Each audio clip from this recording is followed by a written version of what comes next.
தமிழகம் முழுவதும் உள்ள கோவில் யானைகளுக்கு புத்துணர்வு அளிக்கும் வகையில் மேட்டுப்பாளையத்தில் உள்ள தேக்கம்பட்டி பகுதியில் யானைகளுக்கான சிறப்பு நலவாழ்வு முகாம் இன்று தொடங்குகிறது. கோவில் யானைகளுக்கு புத்துணர்வு அளிக்கவும், போதுமான ஓய்வு தரவும், சத்தான உணவளித்து யானைகளை பராமரிக்கவும், உடல்நலத்தை பேண தேவையான மருத்துவ சிகிச்சை அளிக்கவும் யானைகள் சிறப்பு நலவாழ்வு முகாம் தமிழக வனப்பகுதியில் ஆண்டுதோறும் நடத்தப்பட்டு வருகிறது.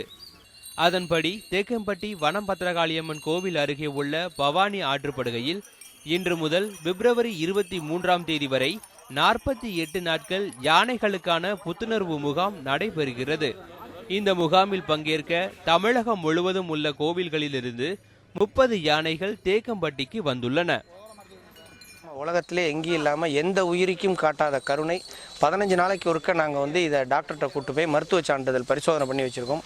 அதை இங்கே முழுமையாக பரிசோதனை பண்ணி எங்கள் யானைக்கு என்ன பண்ணணும், என்ன செய்ய, அடுத்த வருஷம் நாங்கள் என்ன பண்ணணுங்கிற ஒரு ரீகேப் மாதிரி இது வந்துட்டுருக்கு. அது இல்லாமல் என் யானை எடை ஜாஸ்தியாக இருந்து இப்போ எடை குறைச்சிட்ருக்கேன்னா இதெல்லாம் இந்த புத்துணர்வு முகாம் இல்லைன்னா எங்களுக்கு இந்த அறிவே இருந்திருக்காது.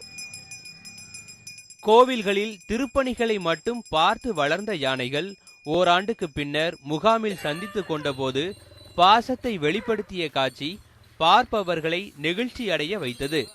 ஒரே மாவட்டத்தில் இருப்பினும் நேரில் பார்த்து கொள்ளாத ஸ்ரீரங்கம் ஆண்டாள் யானை, திருவானைக்காவல் அகிலா மற்றும் மலைக்கோட்டை லட்சுமி போன்ற யானைகள் ஒன்றன் மீது ஒன்று அன்பை பொழிந்து வருகின்றன.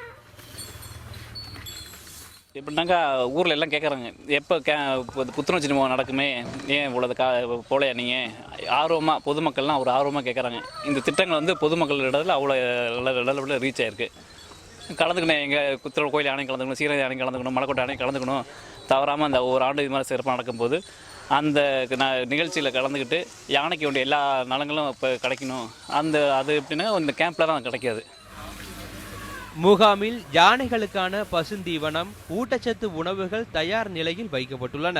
மேலும் யானைகளை 24 மணி நேரமும் கண்காணித்து சிகிச்சை அளிக்க வனத்துறை கால்நடை மருத்துவர் மனோகரன் தலைமையில் 7 பேர் கொண்ட மருத்துவ குழுவும் அமைக்கப்பட்டுள்ளது. முகாமிற்குள் காட்டு யானைகள் நுழைந்து விடாமல் தடுப்பதற்காக வேலி அமைக்கப்படுவதுடன் கண்காணிப்பு கோபுரங்கள் மூலம் வேட்டை தடுப்பு காவலர்கள் கண்காணிப்பு பணியை மேற்கொண்டுள்ளார்கள்.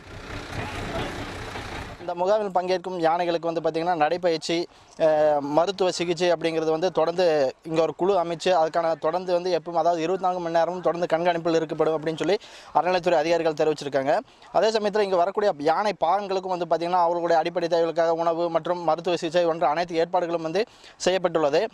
48 நாட்கள் நடைபெறும் இந்த முகாமானது இன்று முதல் துவங்கி, அதாவது காலையில் அறநிலைத்துறை அமைச்சர் அதாவது காமராஜ் மற்றும் வனத்துறை அமைச்சர் ஆனந்தன் உள்ளிட்டவர்கள் பங்கேற்று இந்த முகாம் துவக்கி வைக்க உள்ளனர். 48 நாட்கள் முகாம் இன்று முதல் துவங்கி பிப்ரவரி 23 தொடர்ந்து நடைபெற இருக்கிறது. இந்த முகாமில் பங்கேற்பதன் மூலம் யானைகள் மட்டுமல்ல தங்களுக்கும் ஒரு புதிய புத்துணர்ச்சி கிடைப்பதாக யானை பாகங்கள் தெரிவித்துள்ளனர். மேட்டுப்பாளையத்திலிருந்து நியூஸ் 7 செய்திகளுக்காக செந்தில்குமார்.